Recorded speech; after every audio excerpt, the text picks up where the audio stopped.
Students, welcome to my channel. आज इस video में हम क्लास 6 के साइंस का चैप्टर नंबर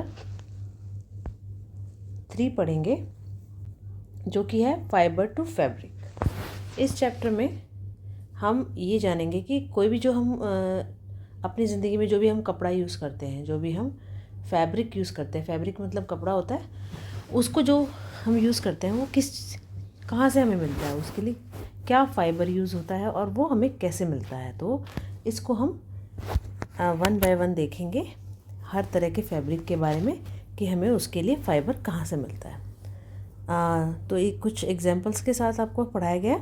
इसमें मैं आपको बताऊंगी, पहेली एंड बूझो won the first prize in the science quiz competition held at the school. They were very excited and decided to use the prize money to buy clothes for their parents. तो पहेली और बूझो price जीतने के बाद अपने parents के साथ कपड़े खरीदने के लिए बहुत एक्साइटेड थे। And when they saw a large variety of cloth material, उन्होंने जब देखा कि हर तरह के बहुत सारे तरह के कपड़े मार्केट में हैं, तो दे गॉट कन्फ्यूज, वो कन्फ्यूज़ हो गए। The shopkeeper explained that some clothes और fibres were cotton and some were synthetic. तो शॉपकीपर ने बोला कि कुछ तो जो इसमें से फैब्रिक है, क्लोथ्स हैं, वो कॉटन के हैं और कुछ सिंथेटिक हैं। He also had woollen Muller's and shawls, उसके पास ऊनी भी कुछ कपड़े थे जैसे हम शॉल्स वगैरह पहनते हैं। And Paheli and Boojho felt very excited, they touched and felt these different fabrics. Finally they bought a woollen muffler and cotton sari. तो उन्होंने सबको छू कर देखा, सबका उनको टेक्सचर अलग अलग लगा। जो भी उनको अच्छा फील हुआ, जो भी जिस तरह का उन्हें पसंद था, उन्होंने अपने लिए कपड़े खरीद लिए। उन्होंने क्या खरीदा? एक वुलन मफलर खरीदा और एक कॉटन की साड़ी खरीदी। After they visit to the cloth shop, Paheli and Boojho began to notice various fabrics in their surroundings. उन्होंने देखा कि उनके आसपास बहुत अलग अलग टाइप के कपड़े मौजूद हैं। And they found the bedsheets, blankets, curtains, table clothes, towels and dusters were made of different kind of fabrics. आपने भी देखा होगा, आपके घर में चादर जो आपके बेड पे बिछती है वो नॉर्मली कॉटन की होती है। कई बार आपकी मम्मी जो साड़ी पहनती है वो सिल्क की होती है या सिंथेटिक होती है। तो अलग अलग टाइप के कपड़े यूज़ होते हैं हमारे डे टू डे लाइफ में। Even their school bags and the gunny bags were made from some kind of fabric. They try to identify this fabrics as cotton, wool, silk और synthetic. Can you also identify? अब आप identify कैसे करेंगे? यहाँ पर एक activity 1 is given here.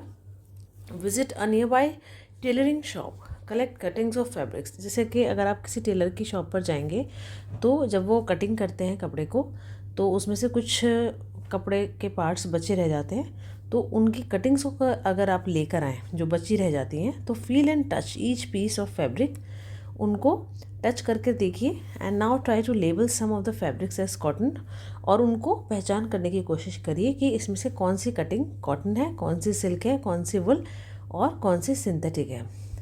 और ये टेलर से पूछकर आप पता लगा सकते हैं, अगर आपको इसकी नॉलेज नहीं है अभी तक। तो टेलर आपको बताएगा कि ये कॉटन का कपड़ा है, ये सिंथेटिक है, और बाकी सब कपड़ों के बारे में। Do wonder that these different fabrics are made of what?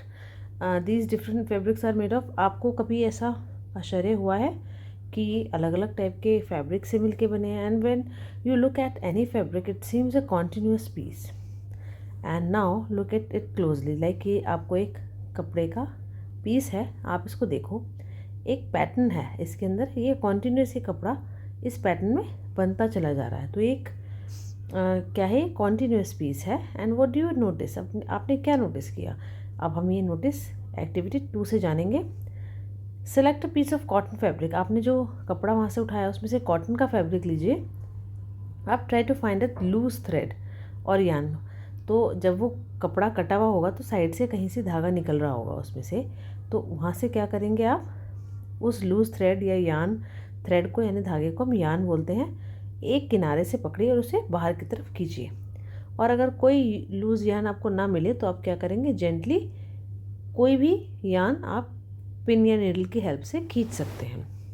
We find that a fabric is made up of yarns arrange together. And what are these yarns made of? तो हमने देखा कि जैसे कि ये धागा है, ये धागा है, इस तरह के धागे पैटर्न में इस तरीके से अरेंज होते हैं। तो मैं यहाँ से धागा खींचूँगी तो यहाँ से निकल जाएगा, यहाँ से भी खींचूँ तो वो निकल जाएगा। तो यानी कि हम इनको एक तरीके से ये वोवन है, एक तरीके से बुने हुए हैं। तो आप ये देखेंगे तो इस तरह से फैब्रिक बनता है। एक्टिविटी 3 में क्या है, take out a yarn from a piece of cotton fabric. अब आप क्या करेंगे, धागा जो आपने खींचा उसकी place this piece of yarn on the table. आप टेबल पे रखिए उस धागे को। Press one end of the yarn with your thumb. तो उसको अंगूठे की मदद से आप प्रेस करिए। Scratch the other end of the yarn along with length with your nail. और दूसरी तरफ से स्क्रैच करिए दूसरी तरफ से अपनी साइड नेल्स की मदद से। And you find that at this and the yarn splits up into the thin strands. अब वो यार्न भी अलग अलग और पतले पतले धागों में बट जाता है क्योंकि हमने उसे नेल्स से खींचा। You might have observe something similar when you try to thread a needle. तो अगर आप इस तरह की चीज़ तब भी देख सकते हैं अगर आप ये काम एक नीडल की मदद से करें, ना कि नेल्स की मदद से। Many a time the end of the thread is separated into few thin strands. This makes it difficult to pass the thread through the eye of the needle. कई बार क्या होता है कि ये जो एंड होते हैं थ्रेड के, इनको हम बहुत छोटे छोटे पतले पतले स्ट्रैंड्स में यानी कि धागों में सेपरेट कर देते हैं। इससे ये डिफ़िकल्ट हो जाता है to pass the thread through the eye of the needle. तो वो धागे को हम नीडल में डालना बड़ा मुश्किल होता है क्योंकि उसका जो एंड होता है उससे कई धागे, जैसे कि एक ये एंड है, मान लो हम धागे को सुई में पिरोने की कोशिश करते हैं तो इस तरीके से ऐसे कई धागे निकल जाते हैं। तो हम इसको जो नीडल की हमारी छोटी सी आई होती है यानी जो छेद होता है उसके अंदर हम डाल नहीं पाते हैं, ऐसा होता है ना। And the thin strands of the thread are we see are made up of still thinner strands call fibres. अब हमें क्या होता है कि हमें एक धागा दिख रहा है पर अब इसके अंदर से और धागे निकल सकते हैं यानी कि ये और थिन हो सकता है। तो ये जो थिन चीज़ें हमें नज़र आ रही हैं ये फाइबर्स हैं। Fabrics are made up of yarns and yarns are further made up of fibres. तो ये फैब्रिक बना यार्न से, यार्न फिर किससे बना, इन फाइबर्स से, ठीक है। And where do these fibres come from, अब ये फाइबर्स आते कहाँ से हैं। The fibres of some fabric such as cotton, jute, silk and wool are obtained from plants and animals and these are called natural. जो fibres हमको plants या animals से मिलते हैं उनको हम नेचुरल फाइबर्स कहते हैं क्योंकि ये नेचर प्लांट्स और नेचर एनिमल्स बनाती है। And cotton and jute are example of fibres. और कॉटन और जूट एक ऐसे ही फाइबर्स के एग्जाम्पल हैं जो हमें प्लांट से मिलते हैं। वुल और सिल्क हमें एनिमल्स से मिलता है। वुल किससे मिलता है हमको, शीप या गोट की स्किन से। And it's also obtain from the hair of rabbits and yak and camels. Silk fibre जो होता है वो जो सिल्क वॉर्म है उसके कॉकून से मिलके कॉकून से बनता है। For thousand of years natural fibres were the only ones available for making fabrics.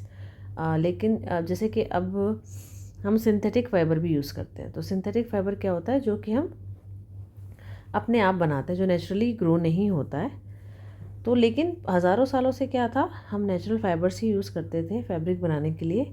लेकिन लास्ट 100 ईयर्स या उस के आसपास fabrics are also made from chemicals.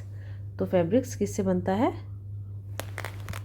Chemicals से बनता है। And substances which are not obtain from plants, यानी कि केमिकल्स से जो फैब्रिक बनेगा वो प्लांट्स और एनिमल सोर्सेज से नहीं बनता है। These are called synthetic fibres and some examples of synthetic fibres are polyester, nylon and acrylic. तो हम कहते हैं ना नायलॉन के मोजे होते हैं, पॉलिस्टर के कपड़े होते हैं, एक्रिलिक फाइबर होता है। तो हम इनको केमिकली बनाते हैं, केमिकल्स के यूज़ से बनाते हैं, तो इसको हम सिंथेटिक फाइबर्स बोलते हैं। अब कुछ प्लांट फाइबर्स की हम बात कर लेते हैं। सबसे इम्पॉर्टेंट तो कॉटन है, सबसे वेल नोन प्लांट फाइबर में कॉटन माना जाता है। Have you ever made wicks of the oil lamps. आपने कई बार रुई की, जो आप दिया जलाते हैं उसकी बत्ती बनाई है, रुई की बत्ती, जैसे हमारी मम्मी बोलते हैं कि रुई की बत्ती बना दो। And what do you use for making this wicks. तो ये जो आपने बत्ती बनाई इसके लिए आपने क्या यूज़ किया। तो this cotton wool is also use for filling mattresses, quilts and pillows, जो हमारी रज़ाइयों में, गद्दों में जो हमको पफ़ी पफ़ी सा फील होता है, वो क्या होता है, वो रुई भरी होती है। रुई क्या होता है, cotton. Take some cotton wool, pull it apart and look at its edges. आप क्या करें, एक कॉटन का वुल ले और उसको खींचें और आप उसके किनारों को देखें। आपको क्या लगेगा, कुछ स्मॉल थिन स्ट्रैंड्स जो कि आपको दिखेंगे, वो सब कॉटन फाइबर्स हैं।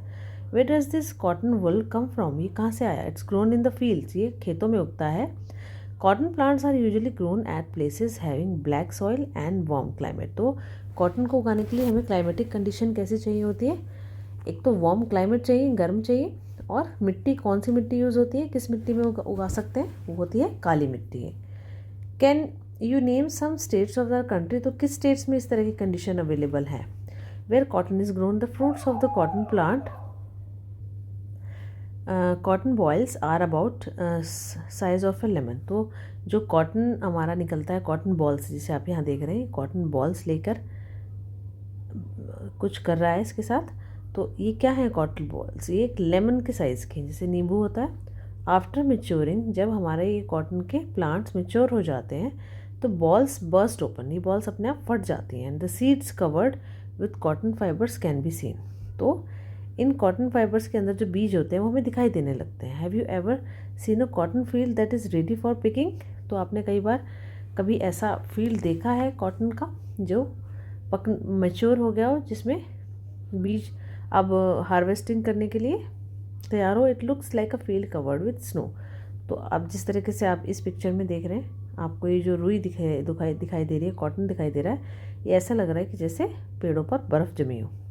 From these balls cotton is usually picked by hand. अब ये बॉल्स है, इसमें से क्या करेंगे, कॉटन को हाथ से निकाल लिया जाता है। Fibres are then separated from the seeds by combing. ये कॉम्बिंग हो रही है, तो इसमें क्या करेंगे, इसमें से कॉम्बिंग की हेल्प से, कॉम्बिंग एक प्रोसेस है, इसकी हेल्प से फाइबर्स को अलग कर लिया जाता है। ये प्रोसेस जो हो रहा है, इस कॉम्बिंग करने को हम बोलते हैं गिनिंग। आपको याद रखना है कि गिनिंग के प्रोसेस में क्या होता है, कॉम्बिंग होती है फाइबर्स की। And this ginning was traditionally done by hand. पहले तो ये हाथ से होता था, लेकिन अब इस काम के लिए मशीन्स यूज़ होती हैं, क्योंकि जैसे ही टेक्नोलॉजी डेवलप हुई तो हमको ज़्यादा प्रोडक्शन करने के लिए और प्रोडक्शन की कॉस्ट कम करने के लिए हमें मशीनों का यूज़ करना पड़ा। अब है जूट। जूट आपने सुना होगा, जूट से क्या क्या चीज़ें बनती है, आपने देखा होगा कि भारी भारी बैग्स बनते हैं, बोरे बनते हैं, जिसके अंदर ग्रेन हम स्टोर करके रखते हैं। Jute fibre is obtain from the stem of the jute plant. ये जूट प्लांट है, इसके स्टेम से, जो स्टेम आप नज़र आ रहा है, इससे बनता है जूट फाइबर।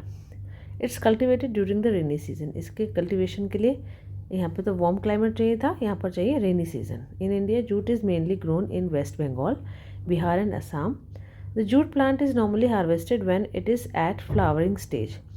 तो इसको तो हम पूरा मेच्योर होने के बाद यूज़ करते हैं, लेकिन इसको हम तब हार्वेस्ट करते हैं जब इसमें फ्लावर्स उगने शुरू हो जाते हैं। The stems of the harvested plants are immersed in water for a few days.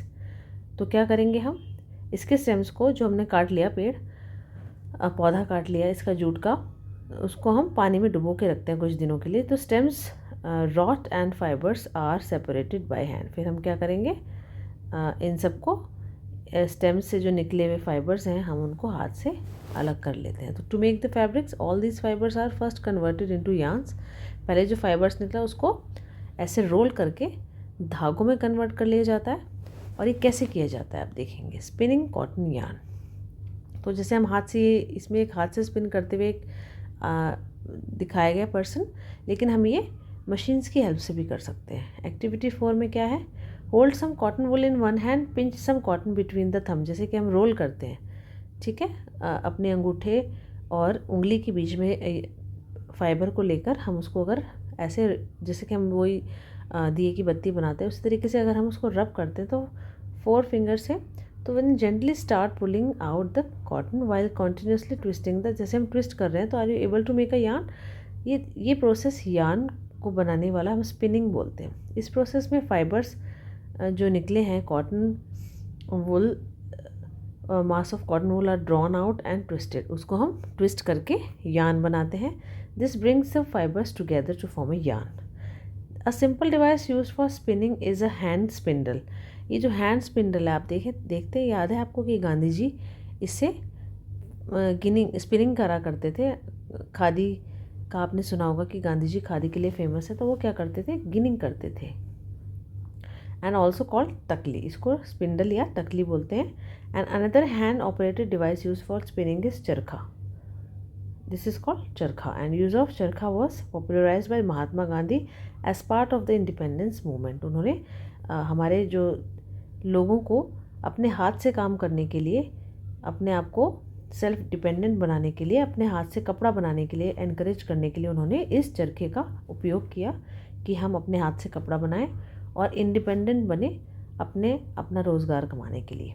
तो उन्होंने लोगों को एनकरेज किया था कि वो ऐसे कपड़े पहने जो घर में ही बुने हुए यान से हों, जिसको उन्होंने खादी नाम दिया। एंड शन imported cloth made of one mills of Britain. और उन्होंने क्या किया कि जो ब्रिटेन की मिल्स में जो बना हुआ कपड़ा था उसका बहिष्कार करने के लिए बोला। To popularise and promote khadi, the government of India constituted a body called Khadi and village industries commission in 1956। तो हमारे देश की सरकार ने खादी को पॉपुलराइज करने के लिए khadi and village industries commission स्थापित किया 1956 में। Spinning of yarn on a large scale is done with the help of spinning machines. तो स्पिनिंग अगर हमें लार्ज स्केल पे करनी हो, ज़्यादा कपड़े को बनाना हो, तो उसके लिए यार्न भी ज़्यादा चाहिए। उसके लिए हम हाथ से तो नहीं कर सकते क्योंकि इसके लिए बहुत टाइम कंज्यूमिंग होगा और लेबर भी बहुत लगेगी। तो इसके लिए ये स्पिनिंग का काम हम अब मशीनों से करते हैं। After spinning yarns are use for making fabrics. अब जब एक बार स्पिन करके धागा बन गया फैब्रिक से, तो अब वो उससे फैब्रिक बनाने में यूज़ किया जाता है। अब जब यार्न बन गया उससे फैब्रिक कैसे बनता है? There are many ways in which fabrics are made from yarns. The two main processes are weaving and knitting. तो हम वीविंग या निटिंग करते हैं। एक्टिविटी 2 में आपने जो देखा कि फैब्रिक को 2 सेट्स के यार्न्स में अरेंज किया गया, ऐसे ऐसे करके देखा था हमने। The process of arranging 2 sets of yarns together to make a fabric is called weaving, this is called weaving. इस तरीके से अरेंज करना यार्न को, ये वीविंग कहलाता है। तो अब हम let's try to weave some paper strips. Take 2 sheets of paper of different colours, cut square pieces of length and width equal to 30 centimetre from each sheet, and now fold both of the sheets into half and on the one sheet draw lines as shown in the. ये इस तरीके से आपको fold करके आपको क्या बनाना है, इस तरीके से वीविंग करनी है। आपको एक पैटर्न नज़र आ रहा है जिस तरीके से हमने इस तरीके से रोज एंड कॉलम्स में इसको अरेंज किया था। And on the other as shown in figure 3.12, और इस तरीके से हम बनाएंगे। Cut both the sheets around the dotted lines and then unfold and weave the strips one by one through the cuts and the sheets of paper as shown. ये आपको पूरा process करके बताया है। और इसी तरीके से in similar manner 2 sets of yarn are woven to make a fabric. आपको एक ये वाला सेट चाहिए, एक ये वाला सेट चाहिए, तो 2 सेट चाहिए आपको यार्न्स के, जिससे फैब्रिक बनेगा। The yarns are much thinner than are paper strips. लेकिन यार्न्स इतने मोटे तो नहीं होते पेपर स्ट्रिप्स की तरह, वो बहुत पतले होते हैं। उनको ध्यान से हम देखते हैं तभी हमको नज़र आते हैं। Weaving of fabric is done on looms. तो ये लूम्स हैं। ये वीविंग जो हमने भी हाथ से करने के लिए ट्राई किया, लेकिन ये बड़े स्केल पे लूम्स में होती है। And the looms are either hand operated, अगर इसे हाथ से भी ऑपरेट किया जा सकता है या पावर से भी। तो हैंडलूम हम नॉर्मली सुनते हैं, यानी हाथ से ऑपरेटेड लूम को हम बोलेंगे handloom. Now comes knitting. Have you noticed how sweaters, आपकी मम्मी ने कभी सर्दियों में जैसे आपका स्वेटर बुनती होंगी, सिलाइयाँ लेके 2 और ऊन लेके उससे स्वेटर बुनती होंगी, वो प्रोसेस क्या था? निटिंग। इसमें क्या होगा, एक ही टाइप का यार्न है, इसमें 2 टाइप के यार्न थे, किसमें? वीविंग में। लेकिन निटिंग में क्या था, एक सिंगल यार्न होगा और उससे ही पूरा कपड़ा बनेगा। And have you ever pull the yarn from a torn pair of socks, आपने कभी कोई यार्न निकालने की कोशिश की है, आपका कोई मोजा फट गया हो तो क्या होता है? और single yarn gets pulled out continuously. आपको एक तरफ से अगर वो यार्न खुला तो धीरे धीरे धीरे करके पूरा खुल जाता है, क्योंकि वो एक सिंगल यार्न से बना होता है। And socks and many other clothing items are made of knitted fabrics. Knitting is done by hand and also on machines. ये भी हाथ से भी हो सकती है और मशीन से भी हो सकती है. Weaving and knitting are use to making different kind of fabric. तो वीविंग और निटिंग से हम अलग अलग टाइप के फैब्रिक्स बनाते हैं. ये जो फैब्रिक्स हैं इनको हम इससे इन फैब्रिक को फिर हम यूज़ कर सकते हैं अलग अलग टाइप के क्लॉथ्स बनाने में. Now history of clothing material. अब थोड़ा हिस्ट्री के बारे में जानते हैं कि क्लोथिंग मटेरियल कैसे बना, किस तरीके से हमने यूज़ किया. Have you ever wondered what materials people use in ancient times. जब क्लोथ्स नहीं बनते थे तो क्लोथ्स के रूप में अपने शरीर को ढकने के लिए लोग क्या यूज़ करते थे. It appears that in those times people use the bark and big leaves. क्या करते थे, कोई ऐसे पेड़ होते थे जिनके पत्ते बहुत बड़े बड़े होते थे, या जो पेड़ों की बाग्स होते हैं, छाल होती है, उसको हम, या एनिमल की स्किन्स, जब एनिमल का शिकार करते थे आदि मानव, तो क्या करते थे, और उनके स्किन्स और फर्स को निकाल कर अपने आप को कवर कर लेते थे. तब उनका प्रोसेस अपने आप को इस तरीके से नहीं था कि हम नेकेड ना दिखें. ये उनका उद्देश्य नहीं था, क्योंकि तब वो एक प्रॉपर समाज में नहीं रहते थे. तब उनका एम ये था कि वो अपने आप को सर्दी, गर्मी और बरसात की जैसे हार्श वेदर से बचा सकें. तो इसलिए उन्हें जो भी चीज़ ठीक लगी अपने आप को ढकने के लिए उन्होंने ढक लिया. After people began to settle. लेकिन जैसे ही लोग एक जगह पर सेटल होने लगे, पहले तो घूमा करते थे खाने की तलाश में, शिकार करते थे. लेकिन जब उनको लगा कि खेती भी हो सकती है, तो हम अपने जो चीज़ें एग्रीकल्चर कम्युनिटीज़ बनने लगी, खेती करके वो अपना भोजन उगा सकते हैं, तो they learn to weave twigs. तो उन्होंने क्या किया, जो घास के तिनके होते हैं उनको वीव करना सीख लिया. उनको मैट्स बना ली, उससे बास्केट्स बनानी सीख ली. Vines and animals fleeced and hair were twisted together. ये सब इनसे क्या किया, एनिमल्स की खाल से या उनके बालों से भी उन्होंने लॉन्ग स्ट्रैंड्स बनाने शुरू कर दिए. ये जो फिर उससे वीव करके उन्होंने फैब्रिक बनाया. द अर्ली इंडियंस वोर fabrics made up out of cotton and. शुरुआत में जब कॉटन ही पता था लोगों को, तो कॉटन के बने कपड़े पहनते थे, क्योंकि कॉटन को उगाने के लिए बहुत सारे पानी की ज़रूरत पड़ती है, और रिवर गंगा के नज़दीक के जो रीजन्स थे वहाँ पर कॉटन उगाया जाता था. Flax is also plant. Flax भी एक प्लांट है जो कि नेचुरल फाइबर देता है. एंशिएंट इजिप्ट में कॉटन के साथ साथ जो फ्लैक्स है वो भी कल्टीवेट किया जाता था. रिवर नाइल जो वहाँ की नदी है, and were use to making fabrics. In those days stitching was not known. लोग कपड़ों को सिलना नहीं जानते थे.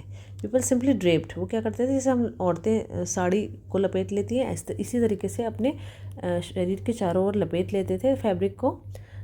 And many different ways of draping fabrics. फिर ड्रेपिंग के भी अलग अलग स्टाइल आ गए कि हम ड्रेप किस किस तरीके से कर सकते हैं जो हमको हार्श वेदर से भी बचा सके और हम देखने में भी अच्छे लगे. And with the invention of the sewing needle. लेकिन जब स्टिचिंग के बारे में लोगों को आया, कैसे पता चला कि जो सिलने वाली जो सुई थी, उसके इन्वेंशन के बाद लोगों को ने स्टिचिंग करना शुरू कर दी क्लोथ्स को अपनी बॉडी की कवरिंग के हिसाब से, कि हमें किस तरीके से क्या पार्ट कवर करना है. Stitch clothes have gone through many variations. तो स्टिचिंग भी वेरिएशन से गुजरी. जिस तरह से हर चीज़ धीरे धीरे इवॉल्व होती है, इस तरीके से स्टिचिंग भी इवॉल्व हुई. और it's not amazing that even today sari, dhoti, lungi and turban is use to and unstitched. लेकिन आज भी स्टिच किए हुए कपड़े तो हम पहनते हैं, साथ में अनस्टिच्ड भी पहनते हैं. जैसे हमारी मम्मी साड़ी पहनती हैं, बड़े लोग धोती भी पहनते हैं, लुंगी भी पहनते हैं, कुछ लोग सरदार लोग टर्बन्स भी बांधते हैं. तो just as there is a large variety in the food eaten all over the country. तो अब एक तरह की वैरायटी अब हमें और नज़र आ गई. लास्ट चैप्टर में हमने फूड की वैरायटी देखी थी कंट्री में. अब बहुत सारी वैरायटी हमें फैब्रिक्स और क्लोथिंग आइटम्स में भी नज़र आती है. तो अब इस चैप्टर में हमें, ये चैप्टर हमारा कंप्लीट हो गया. इसमें हमने जाना कि कपड़ा कैसे बनता है. कपड़ा कैसे बनता है, कपड़ा बनता है फैब्रिक से, और फैब्रिक किससे बनता है, यार्न से. तो ये आपको ध्यान रखना है. तो cloth is made up of fabric and fabric is made up of yarn. और ये हमारे फैब्रिक कैसे हो सकते हैं, नेचुरल एंड मैन मेड. तो ये दो टाइप के हो सकते हैं, और ये प्लांट्स और एनिमल्स से मिलते हैं. नेचुरल और मैन मेड मिलते हैं, ये केमिकल्स से बनते हैं. ठीक है, तो इस चैप्टर में इतना ही था. तो इस वीडियो को अभी हम यहीं ख़त्म करते हैं। नेक्स्ट वीडियो में हम नेक्स्ट चैप्टर को कवर करेंगे। तो आप मेरी वीडियो को लाइक भी करें, और अगर आपको कोई क्वेश्चन है या आपको ये वीडियो कैसा लगा आप कमेंट बॉक्स में बता सकते हैं, और मेरे चैनल को सब्सक्राइब करना ना भूलें। Thank you very much.